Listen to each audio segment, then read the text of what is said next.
दिल्ली में 2012 में हुए निर्भया कांड के आरोपियों की पुनर्विचार याचिका पर आज सुप्रीम कोर्ट फैसला सुनाएगा। आरोपी विनय शर्मा, पवन गुप्ता और मुकेश सिंह की पुनर्विचार याचिकाओं पर आज सुप्रीम कोर्ट फैसला सुनाएगा।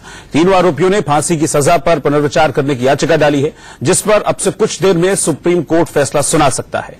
फैसले का ऐलान सीजेआई दीपक मिश्रा, आर भानुमति और अशोक भूषण की पीठ करेगी। आपको बता दें कि 6 दिसंबर 2012 को दिल्ली के मुनीरका में हुए गैंगरेप कांड ने पूरे देश को हिला कर रख दिया था और इस गैंगरेप कांड के खिलाफ देश भर में विरोध भी हुआ था। कब क्या हुआ था वो हम आपको बता रहे हैं। 16-17 दिसंबर की दरमियानी रात ये नृशंस हत्या जो वारदात है इसको अंजाम दिया गया था, गैंगरेप, जिसके बाद अस्पताल में लड़ते हुए 29 दिसंबर को निर्भया ने दम तोड़ दिया था। इस मामले में जो आरोपी हैं उनको फांसी की सजा सुनाई जा चुकी है, लेकिन अब पुनर्विचार याचिका दाखिल की है। कुल 4 आरोपी हैं, जिनमें से 3 ने पुनर्विचार याचिका इस मामले में दाखिल की है।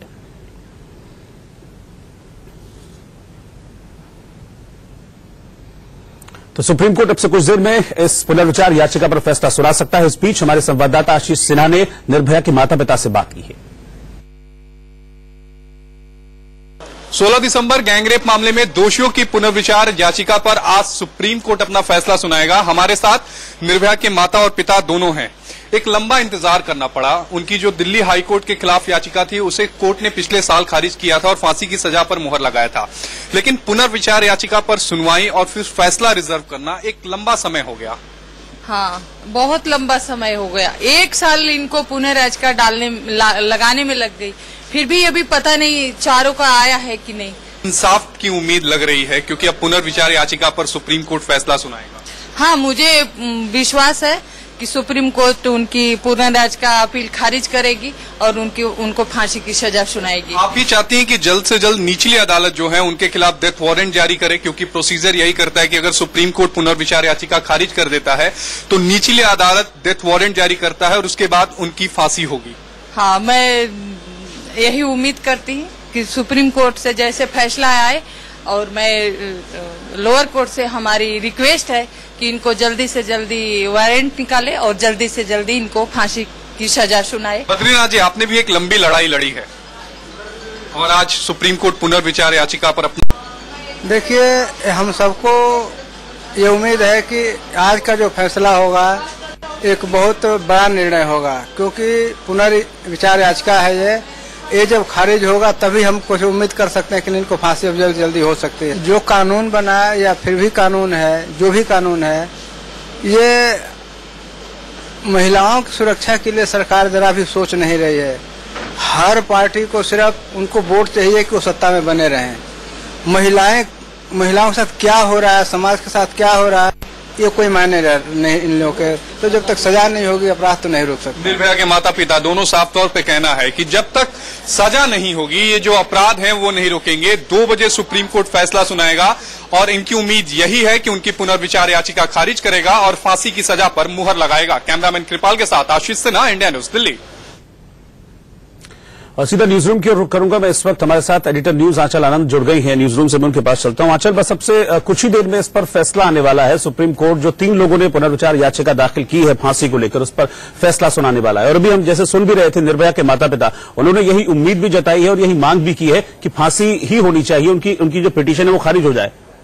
बिल्कुल रोहित, यहाँ पर देखा जाए तो करीब 5.5 साल का वक्त बीत चुका है और जैसा कि हताशा आपने देखी, न्याय पर, इंसाफ पर पूरा भरोसा है निर्भया के माता पिता को, लेकिन व्हील्स ऑफ जस्टिस, जितनी देरी होती है न्याय की प्रक्रिया में पूरी की पूरी, उससे कहीं ना कहीं हताश जरूर वो नजर आ रहे हैं। अभी 2:01 का वक्त हो चुका है। चीफ जस्टिस दीपक मिश्रा की बेंच बहुत पंक्चुअल है, वो आकर इस वक्त कोर्ट में बैठ गई होगी और बस कुछ क्षणों की देरी है। अगले 5 मिनट में एक्सपेक्ट किया जा सकता है कि रिव्यू पिटिशन यानी कि पुनर्विचार याचिका पर वो अपना फैसला सुनाएगी। रोहित, आपको इससे पहले बता दूं कि पिछले साल जब ये फैसला आया था तो 450 पन्नों में ये फैसला था सुप्रीम कोर्ट की बेंच का, और साफ तौर पर उसमें ball by ball, point by point जितनी भी कंटेंशंस डिफेंस की तरफ से, बचाव पक्ष की तरफ से रेज की गई थी उसको पूरी तरह से रिजेक्ट किया था और ये कहा था देश की सबसे बड़ी अदालत ने कि इस पर्टिकुलर निर्भया कांड के बाद देश के अंदर सुनामी ऑफ शॉक था, यानी कि एक ऐसी सुनामी थी कि पूरा देश सख्ते में आ गया था, पूरा देश हैरान था कि आखिरकार इतना डायबोलिकल भी एक्ट हो सकता है। कोर्ट ने तो ये तक कह दिया था कि जिस तरह से इनह्यूमन बिहेवियर इन लोगों का रहा है, इन एक्यूज्ड का रहा है, इन आरोपियों का रहा है, ऐसा लगता है मानो इस दुनिया की कहानी ही ना हो। तो कहीं ना कहीं सभी पहलुओं पर गौर हो चुका था, लेकिन right to file a review यानी कि पुनर्विचार याचिका डालने का हक हर आरोपी का होता है, जिसे डाला गया। और इसको भी बड़ी इलैबोरेट सुनवाई के जरिए सुप्रीम कोर्ट ने पूरे मामले की सुनवाई की है। जो आरोपियों के वकील थे, इनमें 2 लॉयर्स थे, उनको बहुत इलैबोरेटली सुना गया। प्रोसिक्यूशन यानी कि सरकारी पक्ष की तरफ से कहा गया कि देखिए जो भी ये दलीलें दी जा रही हैं वो ना सिर्फ निचली अदालत में दी जा चुकी हैं, हाईकोर्ट में दी जा चुकी हैं, वहां पर रिजेक्ट हो चुकी हैं, और सुप्रीम कोर्ट में भी दी जा चुकी हैं, जहां पर बाकायदा 450 पन्नों की जजमेंट में पिछले साल ही इन्हें रिजेक्ट कर दिया गया है। लिहाजा जो पुनर्विचार याचिका के जो मापदंड होते हैं जिसके तहत उनको एंटरटेन किया जाता है, उनको सुना जाता है कि कोई ऐसा ग्रॉस एरर हो जो पहले नोटिस में ना आया हो कोर्ट में, जिसके बाद कोर्ट को ऐसा लगे कि हाँ कि इस केस के अंदर तो इनजस्टिस हो जाएगा, अन्याय हो जाएगा अगर कोर्ट कोई अपना फैसला नहीं सुनाता है या नहीं पलटता है। रिव्यू पिटिशंस का मैं आपको इतना जरूर कह सकती हूँ रोहित, 99% ऑफ द रिव्यूज यानी कि 99% जो रिव्यूज होते हैं, पुनर्विचार याचिकाएं होती हैं, इसीलिए खारिज होती हैं क्योंकि कोई नए तथ्य उसमें नहीं आ पाते हैं। और इस केस के अंदर तो बाकायदा जो एविडेंस की सीरीज रही है और जिस तरह से उसको इलैबोरेटली एग्जामिन किया गया है हर स्टेज के ऊपर, और चांसेस बहुत डिम लगते हैं। इसलिए उम्मीद यही की जानी चाहिए, जिस तरह निर्भया के माता पिता ये उम्मीद कर रहे हैं कि न्याय मिलेगा, बल्कि ये निर्भया के लिए न्याय नहीं है, ये देश की आधी आबादी के लिए न्याय है। ये उन लोगों के लिए न्याय होगा जो सड़कों पर उतरते हैं और उन्होंने निर्भया के लिए पूरे कानून में बदलाव किया। लेकिन यही सबसे बड़ा सवाल आ जाता है रोहित कि कानून में बदलाव करना बहुत आसान है, लेकिन कानून को जमीन पर कार्यान्वित करना बहुत मुश्किल है। और यही वजह है कि 5.5 साल हो गए हैं इस मामले में और निर्भया आज भी न्याय की तलाश में है। बिल्कुल आंचल, इस फैसले से पहले हमको एक चीज और ध्यान रखनी होगी कि जब लास्ट जो फैसला सुनाया गया था 5 मई 2017 को इस मामले में सुप्रीम कोर्ट की तरफ से, तब बाकायदा कोट किया गया था और ये कहा गया था कि नृशंस है, क्रूर है और इस सभ्य समाज को खत्म कर देगी। बिल्कुल रोहित, यही ऑब्जर्वेशन थी, क्योंकि इस मामले के अंदर देखा जाए तो सिर्फ कुछ ही घंटों के अंदर करीब 3 घंटे का वक्त था जिसमें एक लड़की की जो एक मूवी देखकर आती है, देश की राजधानी के अंदर है, एक बस को बोर्ड करती है और उसके साथ इस तरह की बर्बरता बरती जाती है जो किसी भी ह्यूमन को, मैं आज की तारीख में भी रोहित अगर मैं उस फैसले की प्रति उठा के पढ़ती हूं तो इंजरीज जो मार्क की गई निर्भया के पूरे जिस्म के ऊपर, वो बता पाना मेरे लिए मुश्किल है। मेरे पैर के नीचे से जमीन खिसक जाती है, क्योंकि कहीं पर भी एक इंसान दूसरे इंसान के साथ ऐसा कर कैसे सकता है। और यही वजह है कि इस केस के अंदर जो एविडेंस भी उभर कर आया, न सिर्फ निर्भया की 3 डाइंग डिक्लेरेशंस थी जिसमें वो बहुत कंसिस्टेंट रही और उसके स्पिरिट को, उसका जो न्याय मांगने की जो जद्दोजहद थी, आखिरी मिनट तक कोशिश थी, उसको हमको सलाम करना चाहिए कि जब वो बोल भी ठीक से नहीं पा रही थी तब वो जेस्चर्स के जरिए, इशारों के जरिए अपनी बात बताने की कोशिश कर रही थी। उसकी पूरी बॉडी के ऊपर जो निशान थे, बाइट मार्क्स थे उसके हर अंग में, उसके इंटेस्टाइन्स को बाहर निकाल दिया गया था, उसके बाबत भी जो निशान थे। फिंगरप्रिंटिंग एनालिसिस हुआ, इस मामले में डीएनए लिफ्टिंग हुई, डीएनए का एनालिसिस हुआ। पहली बार फोरेंसिक ऑन्टोलॉजी जिसे कहा जाता है, यानी कि डेंटल मार्क्स जो एक्यूज के थे कि उन्होंने इतना ज्यादा उसकी बॉडी के ऊपर बाइट मार्क्स छोड़े थे, उसका भी एनालिसिस हुआ। तो ना सिर्फ ये मेडिकल और फोरेंसिक एनालिसिस हुआ और ब्लड स्टेन्स का फोरेंसिक एग्जामिनेशन हुआ, बल्कि और पूरी तरह से एक जो चेन ऑफ इवेंट्स इसमें बनाई गई कि किस तरह से पहले बस को ट्रैक किया गया, सीसीटीवी फुटेज थी जी, बस को ट्रैक किया गया, उसके बाद राम सिंह पकड़ा गया, फिर उसके कहने पर रिकवरी हुई और बाकी आरोपियों की तरफ शिकंजा कसा गया, फिर टेस्ट आइडेंटिफिकेशन परेड हुई। निर्भया के साथ जो उसका फ्रेंड था, उसने, वो प्रोसिक्यूशन विटनेस 1 था, उसने एक बहुत अच्छी टेस्टिमनी दी और कहीं पर भी वो कॉन्ट्राडिक्टरी नहीं थी जिसे माना गया। तो एक जो चेन ऑफ इवेंट्स है वो पूरी तरह से अनकॉन्ट्राडिक्टेड एस्टैब्लिश हुई इस केस के अंदर, बिल्कुल कॉन्क्रीट केस बनाया गया इसको प्रोसिक्यूशन की तरफ से, सरकारी पक्ष की तरफ से, जिसके बाद ही देश की सबसे बड़ी अदालत ने पिछले साल जब फैसला सुनाया तो 450 पन्नों में, जैसा कि मैंने रोहित आपको बताया कि एक दलील जो दी गई बचाव पक्ष की तरफ से उसको रिजेक्ट किया गया और कहा गया कि इस मामले के अंदर मौत की सजा के अलावा कोई सजा बनती ही नहीं है इन एक्यूज की, बल्कि अब तो यूं कहें कि दोषी ठहराए जा चुके हैं उनकी, और आज सिर्फ पुनर्विचार याचिका पर फैसला आना है। रोहित। अच्छा आंचल, मैं एक चीज और क्लियर करना चाहूंगा कि आज जो 3 जजों की पीठ है, ये सिर्फ फैसला सुनाएगी, आज भी कुछ सुना जाएगा, कुछ दलीलें वगैरह, डायरेक्ट अब फैसला होगा इस पर आज? नहीं, इस पर सिर्फ अनाउंसमेंट होगी रोहित। इसके ऊपर बहुत इलैबोरेट तरीके से कई दिनों तक मैराथन हियरिंग जिसे कहा जाता है वो चली है। ये भी आपको बता दूं, ये बहुत दिलचस्प एंगल है कि डेथ पेनल्टी के केसेस में ही मेरे ख्याल से 2014-15 में ही ये देश की सबसे बड़ी अदालत का ऐतिहासिक फैसला आया था, क्योंकि डेथ पेनल्टी का जब केस होता है, सजाए मौत होती है, तो कोई विकल्प बचता नहीं है। ये एक ऐसा फैसला है जहां पर एक बारी अगर सजाए मौत या किसी को फांसी हो जाए तो उस फैसले को पलटा नहीं जा सकता है। इसीलिए कोर्ट ने ऐतिहासिक फैसला सुनाते हुए कहा था कि जिन केसेस में भी सजाए मौत होती है उसमें ओपन कोर्ट हियरिंग होगी। इससे पहले ये होता था कि क्लोज चैम्बर कोर्ट में ही रिव्यू पिटिशन पुनर्विचार याचिकाएं जाती थी, जिस बेंच ने सुना होता था वो उस पर फैसला सुनाकर उसको डिसमिस कर देती थी, या फिर उसमें अगर रिलीफ देना होता था तो दे देती थी। लेकिन डेथ पेनल्टी के केसेस के अंदर ये अब एक्सेप्शन है, बाकायदा इसकी ओपन कोर्ट हियरिंग हुई है, और ओपन कोर्ट हियरिंग के अंदर भी 3 जजों की बेंच होनी चाहिए। ये भी गाइडलाइन सुप्रीम कोर्ट की कहती हैं, जो रूल्स हैं सुप्रीम कोर्ट के कहते हैं, और हर एक को बहुत अच्छे से इस मामले में भी सुना जाता है। यानी कि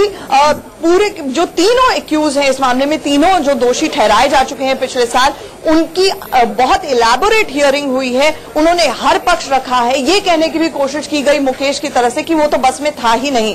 तो इन सब पहलुओं को, दलीलों को जो दिया गया, कोर्ट ने, आपको एक दिलचस्प बात ये जरूर बताऊंगी रोहित, कि पिछले साल भी इसी तरह की जब दलीलें दी गई थी और जब कोर्ट ने अपना फैसला सुनाया था, कोर्ट ने कहा था कि ये टॉर्चर की एलिगेशंस लगाई जा रही हैं, ये एलिगेशन लगाई जा रही है एलिबाई की वो तो वहां पे था ही नहीं, बाद में पकड़ा गया। ये कहा गया कि ये जो कन्फेशंस हैं और शुरू में जो स्टेटमेंट्स आई इन लोगों की और जो रिकवरीज हुई है वो पूरी तरह से प्लांटेड थी। ये एलिगेशंस लगाई गई हैं, आरोप लगाए गए हैं बचाव पक्ष की तरफ से, लेकिन उसको पुख्ता तौर पर एक भी सबूत उनकी तरफ से नहीं दिया गया है। जबकि ऑन द कॉन्ट्ररी मेडिकल और फोरेंसिक एविडेंस जो था वो पूरी तरह से इनके वहां होने की पुष्टि कर रहा था, इसीलिए फैसला इनके विरोध में आया था। ठीक है, चलो मेरे साथ बने रहिएगा, मैं आपसे कुछ देर में आपके पास वापस लौटता हूं। कोर्स ऑफ इवेंट क्या रहा है इस मामले में, अब तक क्या हुआ, कैसे हुआ, ये हम आपको बताते हैं। 16 दिसंबर 2012 को दिल्ली के मुनीरका में निर्भया से हैवानियत कर उसका दोस्त समेत उसको अपहरण कर लिया गया था। 6 में से 4 आरोपी राम सिंह, मुकेश, विनय शर्मा और पवन गुप्ता को गिरफ्तार कर लिया गया। 18 दिसंबर को यह गिरफ्तारी हुई थी। उसके बाद 21 दिसंबर 2012 को दिल्ली से नाबालिग आरोपी और बिहार से अक्षय को गिरफ्तार किया गया था, अक्षय ठाकुर को। फिर 29 दिसंबर 2012 को निर्भया को इलाज के लिए सिंगापुर भेजा गया और सिंगापुर में निर्भया की मौत हो गई थी। 3 जनवरी 2013 पुलिस ने 5 बालिग आरोपियों के खिलाफ चार्जशीट दाखिल की इस मामले में, और 17 जनवरी 2013 से फास्ट ट्रैक कोर्ट ने 5 दोषियों पर आरोप तय कर दिए। उसके बाद 11 मार्च 2013 को तिहाड़ जेल में बंद आरोपी राम सिंह ने खुदकुशी कर ली थी।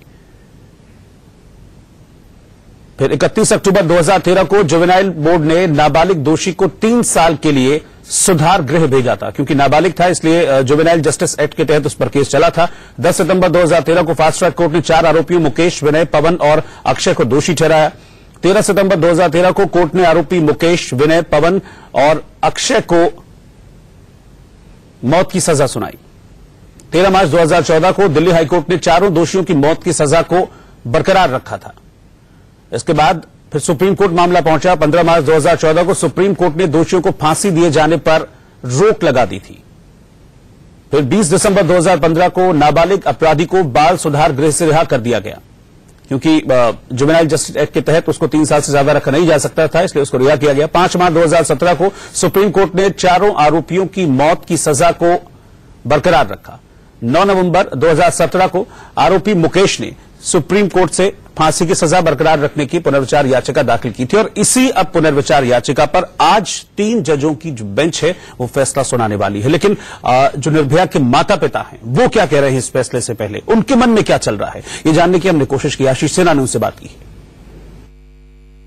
16 दिसंबर गैंगरेप मामले में दोषियों की पुनर्विचार याचिका पर आज सुप्रीम कोर्ट अपना फैसला सुनाएगा। हमारे साथ निर्भया के माता और पिता दोनों हैं। एक लंबा इंतजार करना पड़ा। उनकी जो दिल्ली हाईकोर्ट के खिलाफ याचिका थी उसे कोर्ट ने पिछले साल खारिज किया था और फांसी की सजा पर मुहर लगाया था, लेकिन पुनर्विचार याचिका पर सुनवाई और फिर फैसला रिजर्व करना एक लंबा समय हो गया। हाँ, बहुत लंबा समय हो गया। 1 साल इनको पुनः याचिका लगाने में लग गई। फिर भी अभी पता नहीं चारों का आया है कि नहीं। इंसाफ की उम्मीद लग रही है क्योंकि अब पुनर्विचार याचिका पर सुप्रीम कोर्ट फैसला सुनाएगा। हाँ, मुझे विश्वास है कि सुप्रीम कोर्ट उनकी पुनर्याचिका अपील खारिज करेगी और उनको फांसी की सजा सुनाएगी। आप भी चाहती हैं कि जल्द से जल्द निचली अदालत जो है उनके खिलाफ डेथ वारंट जारी करे, क्योंकि प्रोसीजर यही करता है कि अगर सुप्रीम कोर्ट पुनर्विचार याचिका खारिज कर देता है तो निचली अदालत डेथ वारंट जारी करता है और उसके बाद उनकी फांसी होगी। हाँ, मैं यही उम्मीद करती हूँ कि सुप्रीम कोर्ट से जैसे फैसला आए, और मैं लोअर कोर्ट से हमारी रिक्वेस्ट है कि इनको जल्दी से जल्दी वारंट निकाले और जल्दी से जल्दी इनको फांसी की सजा सुनाए। बद्रीनाथ जी, आपने भी एक लंबी लड़ाई लड़ी है और आज सुप्रीम कोर्ट पुनर्विचार याचिका पर अपना फैसला सुनाएगा दोषियों की। देखिए, हम सबको ये उम्मीद है कि आज का जो फैसला होगा एक बहुत बड़ा निर्णय होगा, क्योंकि पुनर्विचार याचिका है ये जब खारिज होगा तभी हम कुछ उम्मीद कर सकते हैं कि इनको फांसी अब जल्दी हो सकती है। जो कानून बना या फिर भी कानून है, जो भी कानून है, ये महिलाओं की सुरक्षा के लिए सरकार जरा भी सोच नहीं रही है। हर पार्टी को सिर्फ उनको वोट चाहिए कि वो सत्ता में बने रहें। महिलाओं के साथ क्या हो रहा है, समाज के साथ क्या हो रहा है, ये कोई मायने नहीं इन लोगों के। तो जब तक सजा नहीं होगी अपराध तो नहीं रुक सकते। निर्भया के माता पिता दोनों साफ तौर पे कहना है कि जब तक सजा नहीं होगी ये जो अपराध हैं वो नहीं रुकेंगे। 2 बजे सुप्रीम कोर्ट फैसला सुनाएगा और इनकी उम्मीद यही है कि उनकी पुनर्विचार याचिका खारिज करेगा और फांसी की सजा पर मुहर लगाएगा। कैमरामैन कृपाल के साथ Ashish Sinha, India news, Delhi. Bench ये फैसला सुनाएगी। अब से कुछ ही देर में ये फैसला आने वाला है। आपको बता दें कि 3 दोषियों ने अपनी फांसी की सजा पर रोक के लिए रिव्यू पिटीशन दाखिल की है, जिस पर अब से कुछ देर में फैसला आने वाला है। विनय शर्मा, पवन गुप्ता और मुकेश सिंह ने ये याचिका दाखिल की है, रिव्यू पिटीशन दाखिल की है, जिसमें फांसी की सजा पर रोक लगाने की मांग की गई है। आंचल आनंद, न्यूज एडिटर, हमारे साथ इस वक्त जुड़े हुए हैं न्यूज रूम से। मैं उन्हीं के पास चलूंगा। चुके हैं, फैसला पढ़ा जाना शुरू कर चुके हैं और साथ ही साथ जस्टिस अशोक भूषण फैसला पढ़ रहे हैं। 3 जजों की बेंच है। हम ये नहीं जानते हैं अभी कि ये सेपरेट फैसले आएंगे या तीनों का यूनानिमस होगा। अभी तक जो हमारे पास अपडेट आया, ताजा अपडेट ये है कि फैसला पढ़ा जाना शुरू हो चुका है और जस्टिस अशोक भूषण इस मामले में फैसला पढ़ रहे हैं। आपको इससे पहले बता दूं कि जस्टिस अशोक भूषण और दीपक मिश्रा जी का जब पिछले साल फैसला आया था तो वो एक फैसला था, और जस्टिस भानुमति जो कि तीसरी जज थी उन्होंने कंकरिंग यानी कि सेम फैसला दिया था और कुछ अलग से अपने रीजंस और बातें और कही थी अपने फैसले में। तो तीनों जजों का पिछले साल जब फैसला आया था, जो मेन सब्सटैंटिव अपील थी सुप्रीम कोर्ट में, वो सेम ही था, वो यूनानिमस था। अब ये खबर आ रही है कि फैसला पढ़ा जाना शुरू कर चुके हैं और जस्टिस अशोक भूषण इस वक्त फैसला पढ़ रहे हैं। ये अभी तक अंदर से अपडेट आया है और किसी भी क्षण हमें पता लग जाएगा कि इस मामले में क्या फैसला होने जा रहा है। रोहित। बिल्कुल आंचल, लेकिन जो निर्भया के माता पिता हैं उनको बहुत उम्मीदें हैं कि उनकी बेटी के जो गुनहगार हैं वो बचेंगे नहीं और सुप्रीम कोर्ट जो है वो अपने फैसले को बरकरार रखेगा। हम बड़ी खबर पर लगातार बने हुए हैं। एक छोटे से ब्रेक के लिए यहां पर रुकना होगा। आप देखते रहिए इंडिया न्यूज। आप देख रहे हैं इंडिया न्यूज, देश की धड़कन। और फिलहाल इस वक्त की बड़ी खबर आपको बता दें कि पुनर्विचार याचिका को खारिज कर दिया है सुप्रीम कोर्ट ने। इस वक्त की बड़ी खबर आपको बता रहे हैं, निर्भया कांड में इन तीनों दोषियों की पुनर्विचार याचिका को खारिज कर दिया है, यानी कि इनकी जो फांसी की सजा है वो बरकरार रहेगी। रिव्यू पिटीशन दाखिल की गई थी विनय शर्मा, पवन गुप्ता और मुकेश सिंह की तरफ से, लेकिन सुप्रीम कोर्ट की 3 सदस्यीय बेंच ने इस रिव्यू पिटीशन को खारिज कर दिया है। आंचल आनंद, एडिटर न्यूज, इस वक्त मेरे साथ न्यूज रूम से जुड़ी है। आंचल, जिस तरह की उम्मीद जाहिर की जा रही थी ठीक वैसा ही हुआ। आप भी कह रही थी कि रिव्यू पिटीशन में 99% जो है वो खारिज ही होती है और वही हुआ।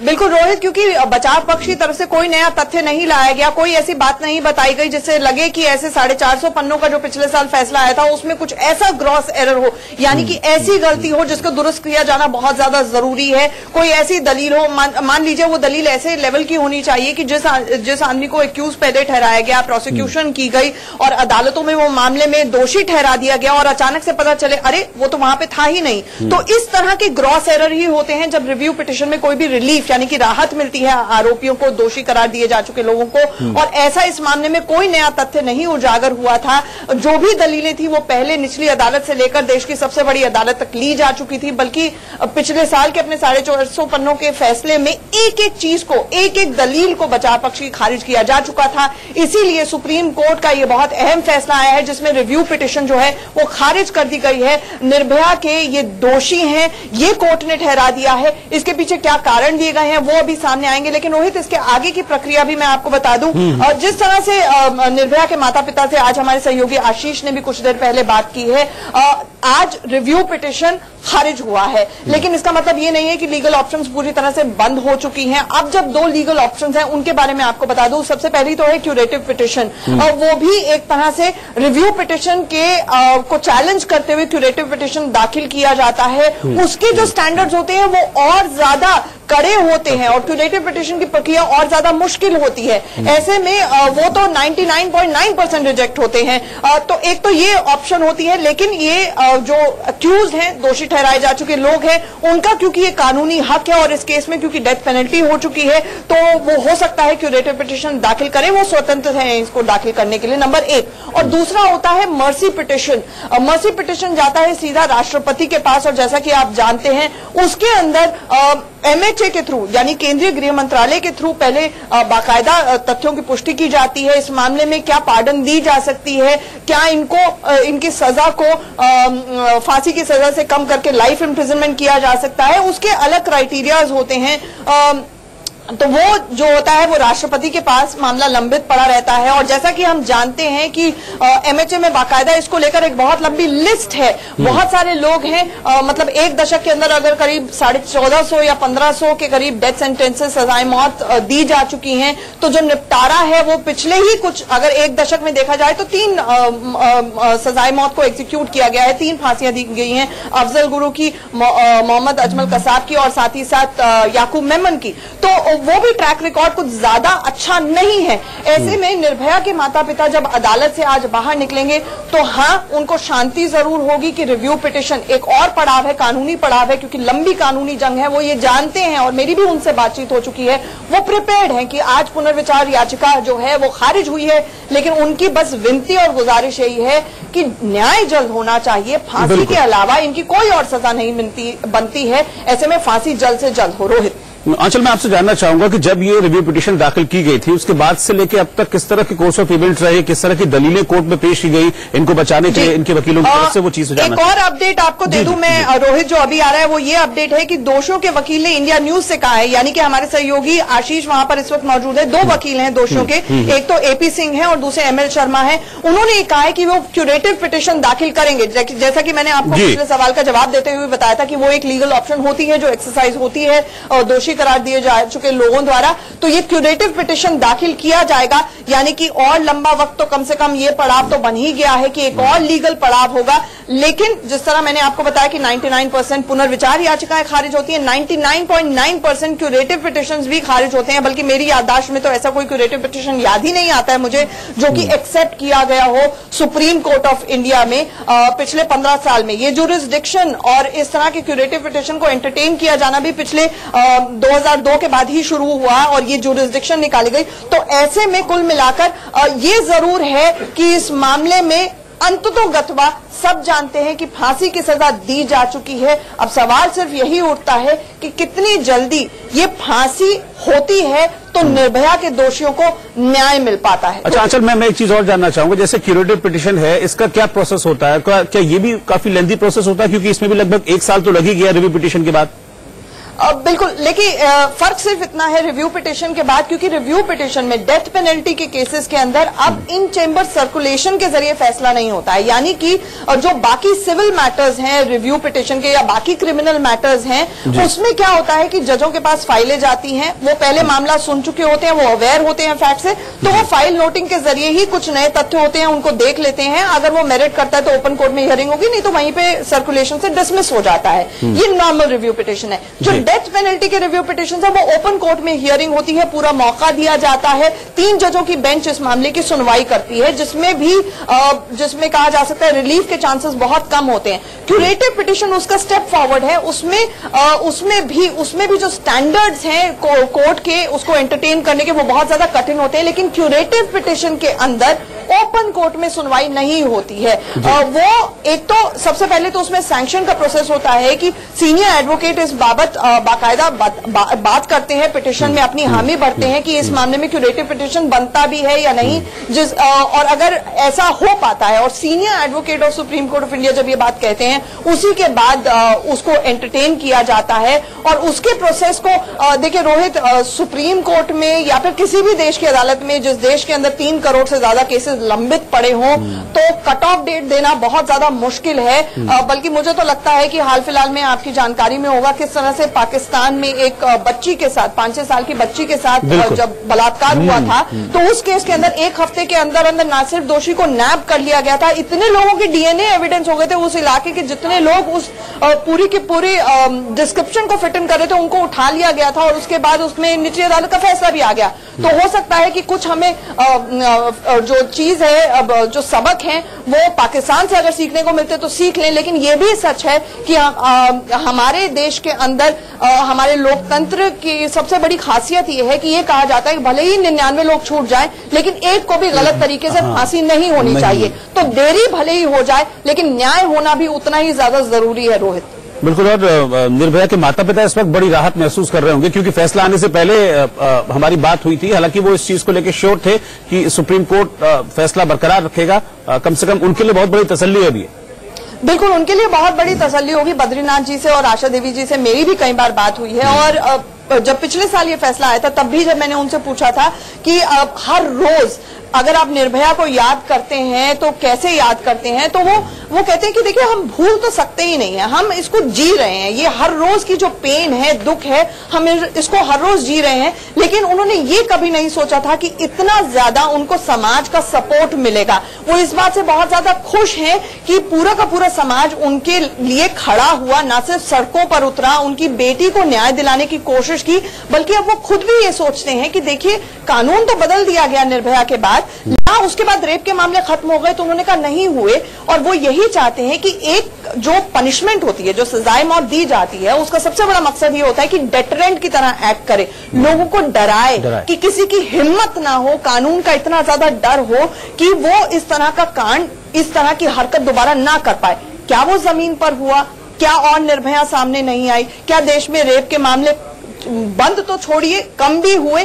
तो ये कहीं ना कहीं जो टीस है वो उनमें भी दिखती है। और बल्कि मैं तो ये कहूंगी, हमने ये कहना शुरू कर दिया है कि आप इसको रेप पीड़िता नहीं, रेप सर्वाइवर्स बुलाइए, लेकिन आप किसी भी सर्वाइवर से बात कर लीजिए, जो रेप के सर्वाइवर से बात कर लीजिए, सेक्सुअल असॉल्ट के सर्वाइवर से बात कर लीजिए, तो यही कहना है उसका कि न्याय तो एक चीज है लेकिन सिस्टम से लड़ना और भी ज्यादा मुश्किल होता है। ठीक है आंचल, शुक्रिया आपका। और आगे देखिए हमारी खास पेशकश।